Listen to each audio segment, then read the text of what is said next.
Ma'am, ano po ang kwento mong naranasan dito po sa paggamit ng Pantomime? Ako po, na mayuma po ako. Tapos nagpa-check up po ako sa BMC kasi po malaki na yung mayuma ko, matigas. Tapos po, ang sabi doon sa BMC, operahan daw po ako. Mm. Kasi po, nakita doon sa bukol ko dito sa mayuma ko po. Ano po, malaki na, kailangan po ng operahan. Ramdam ko po talaga na Lumaki. kasi malaki sa ultrasound pa lang, malaki na ang bukol ko, talagang schedule na po talaga kung ipatanggal, operahan po talaga yun. Pero po kung nagbalik kasi wala pa po akong ng pera, ang gastos, di pa po ako ready. Mm-hmm. Sabi ng doktor, ka lang ng pera kasi pa sa operasyon mo. Gaano na po katagal na ikaw ay na-diagnose na may mayuma? Ano po, halos mag 2 years na. Ayoko na po talagang magpa-opera kasi operado na po kaya ako sa Guiter. Nakadalawang opera ko sa Guiter.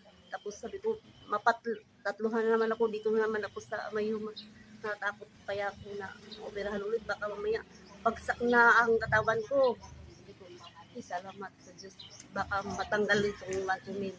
Ayun po, natanggal na. Tunaw po talaga ang bukol dito sa puson ko, sa yung mayuma ko. Hanggang ngayon, wala na po.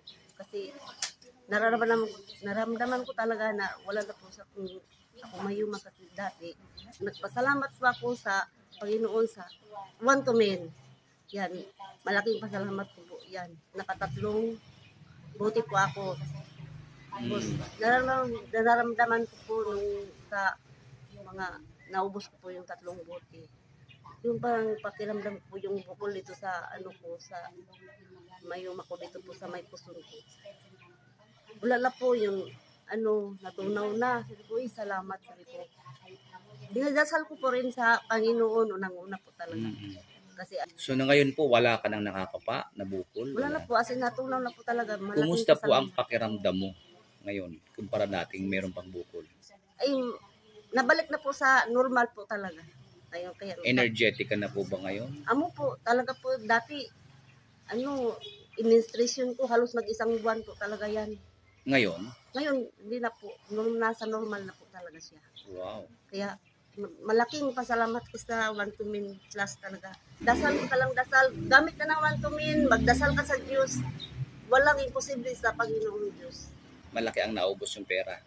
Ay, hindi na po masyado kasi sa kumpara sa sa magpa-doktor ka, mas malaki kaysa dito sa Pantomime. Mas tipid? Tipid po. Ano pangalan ko ulit? Mary Blanca po. Sunsik, Sagrada Baao, Camarines Sur. Okay, salamat po sa iyong pagpapa-unlock.